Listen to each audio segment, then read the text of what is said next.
Para ponerlo no. Buenos días, chicos. Para saber de quién es el coche.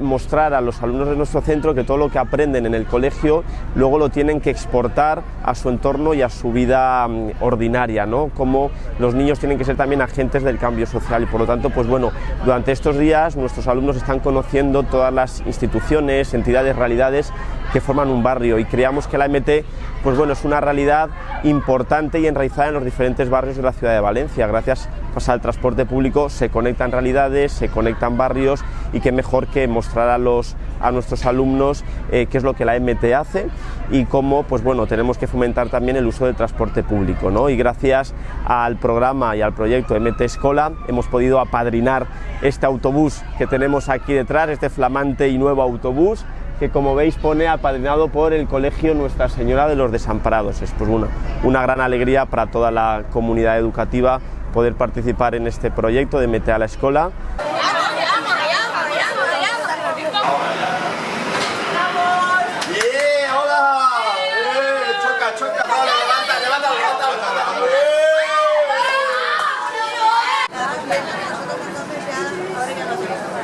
¿Cómo has vivido este momento, este reconocimiento al trabajo de los conductores? La verdad es que muy bien, todo muy bonito y vamos, la gente genial y los cámaras y todo perfecto, muy bien. Sí, la verdad es que bueno, ayuda pues eso un poquito al medio ambiente, ayuda a la ciudad a no ir tanto con el coche, que es lo que debería hacer la gente y vamos genial.